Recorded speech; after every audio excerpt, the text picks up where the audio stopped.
Gimana hukum Keplernya udah mantep kan ya? Udah ngerti semua, paham, kebayang. Sekarang kita lanjut mempelajari yang lebih fisis hukumnya, yaitu hukum gravitasi Newton. Hukum gravitasi Newton ini benar-benar inti banget dari mekanika benda langit, karena emang gerak benda langit itu mainly, gerak benda langit itu sangat diatur, sangat ngikutin hukum gravitasi Newton ini. Jadi ceritanya gini, kata Pak Newton, kalau di sini kita punya sebuah benda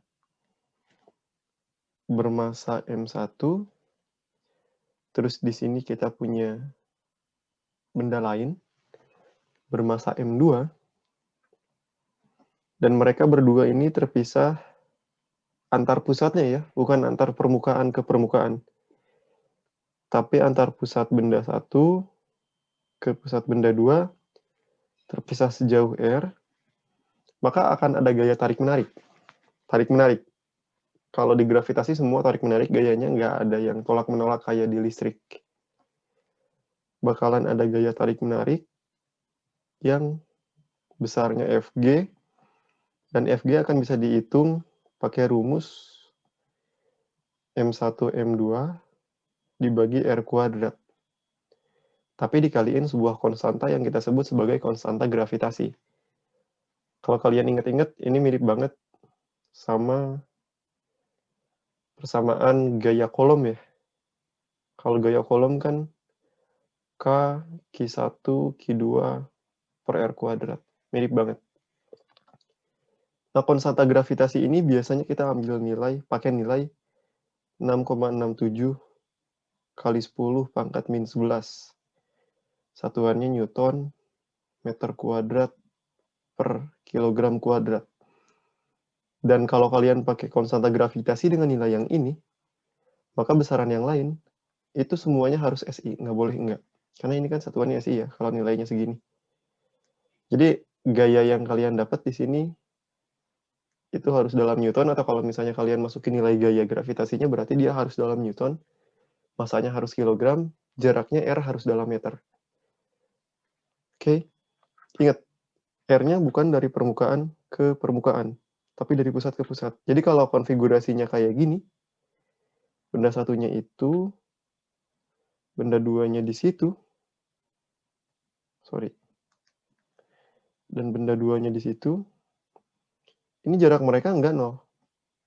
Karena jarak yang dihitung itu dari sini sampai ke sana jaraknya.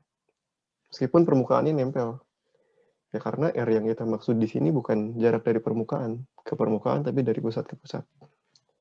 Dan yang selama ini kalian kenal sebagai gaya berat, mungkin udah familiar sama rumus ini ya.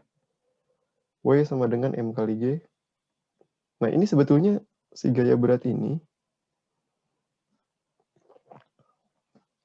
adalah gaya gravitasi sebetulnya. Gaya gravitasi benda bermasa M ini dengan bumi. Kayak misalnya berat kita nih, berapa? Misalnya 600 Newton. Nah, itu tuh sebetulnya gaya gravitasi interaksi antara badan kita sama bumi. Terus, kalau kita lihat rumus ini, rumus gaya gravitasi Fg sama dengan GMM per R kuadrat, kalau ada dua benda, selama masanya enggak 0, ini selama masa mereka berdua enggak 0, maka gaya gravitasi pasti ada. Sekecil apapun masanya. Loh, terus kenapa nggak kerasa antara kita sama benda di sekeliling?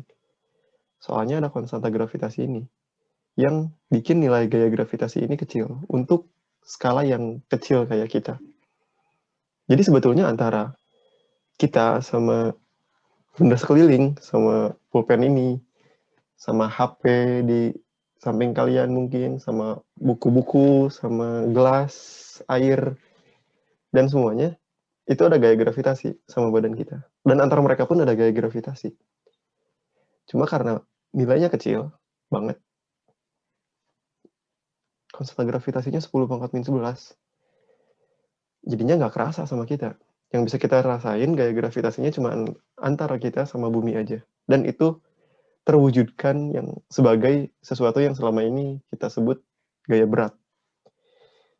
Jadi W itu adalah Fg sebetulnya. Dan si G ini yang kita kenal sebagai percepatan gravitasi. Percepatan gravitasi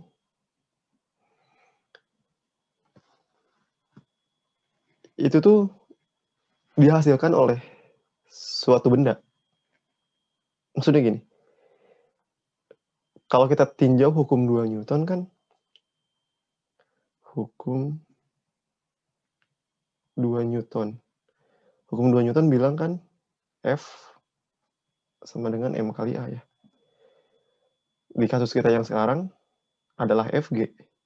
F-nya adalah gaya gravitasi, dan ini sama dengan M kali G. Artinya berarti G itu sama dengan Fg dibagi M. Fg dibagi massa. Ya kalau kita punya, misal ini ada dua bendanya, satu di situ, itu M1, ini M2. Kalau kita bikin G sama dengan Fg dibagi M1, yang tersisa kan M2 ya, sorry. G sama dengan Fg dibagi M1, maka di sini kita punya G M1 M2 dibagi R kuadrat per M1. M1-nya habis kan ya. Untuk yang ini, yang kesisa, yang nyisa cuma G sama dengan G M2 dibagi R kuadrat doang. Dan ini berarti kita lagi ninjau percepatan gravitasi yang disebabkan oleh benda kedua ini. Di jarak R. Jaraknya bebas, terserah kalian. Kalian mau meninjau di sini misal, ya jaraknya berarti dari benda yang kedua ini adalah R segitu. Masa benda keduanya berapa, R-nya ini masukin. Nanti dapat di titik ini, percepatan gravitasi yang disebabkan oleh benda kedua nilainya sekian. Bayang ya, kalau kita bikinnya G sama dengan Fg dibagi M1, salah ya, sekarang M2 gilirannya. Dibagi M2, kita bakalan dapat Gm1 M2 dibagi R kuadrat per M2. Ini kan habis nih. Jadi sisa G sama dengan Gm1 dibagi R kuadrat. Kalau yang kayak gini berarti kalian lagi ninjau nilai percepatan gravitasi yang disebabkan oleh M1 di jarak R tertentu. R-nya berapa ya? Itu bebas. Bisa kalian tinjau di jarak itu, di titik ini. Bisa kalian tinjau di permukaan bendanya di sini. Kalau kalian ninjau di permukaan bendanya, berarti R di sini, R akan sama dengan R objeknya. R kapital ini adalah R objek. R-nya sama dengan R objek. Oke. Dan selama ini nilai percepatan gravitasi yang 9,8 meter per sekon kuadrat itu ya percepatan gravitasi di permukaan bumi. Yang ini 9,8 meter per sekon kuadrat. Ini tuh didapat dari G massa bumi dibagi R bumi kuadrat. Masukin massa buminya ada di daftar konstanta kan ya. Radius bumi juga ada di daftar konstanta, kalian dapat 9,8 meter per sekon kuadrat. Dan artinya, kalau kita ninjau nggak di permukaan bumi, nilai percepatan gravitasinya beda. Kenapa? Karena R-nya beda. Ya kalau ini bumi, misal, kan si G yang 9,8 meter per sekon kuadrat, itu dia di situ. Kalau kita ninjau di lokasi yang beda, di sana misal, ya R-nya kan segitu. Kalau di permukaan bumi, R-nya segitu. Se-R bumi. Oke ya?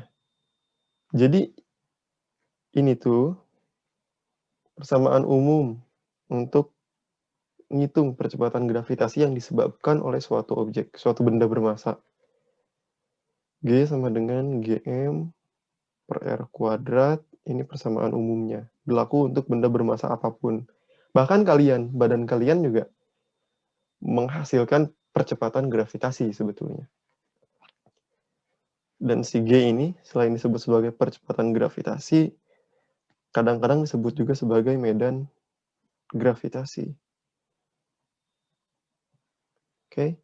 Dan arahnya menuju ke pusat objeknya.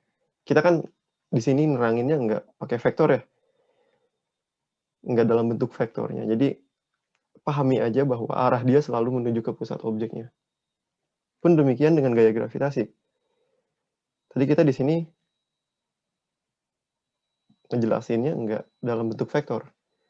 Tapi kita tahu arahnya selalu tarik-menarik. Benda satu ditarik oleh benda dua ke arah sana, benda dua ditarik oleh benda satu ke arah sana. Tarik-menarik. Nggak ada yang tolak-menolak kalau di gravitasi. Begitu tentang gaya gravitasi. Nah ini jadi dasar banget buat selanjutnya. Kita bakalan ngomongin panjang lebar tentang energi orbit yang emang diatur banget sama gaya gravitasi ini. Kita bakalan ngomongin nanti kecepatan orbit yang akarnya juga dari sini. Jadi ininya harus paham banget bagian sini. Oke, gitu ya. Udah kebayang? Mantap. Sip. Kalau gitu, habis ini kita bahas energi potensial gravitasi. Thank you.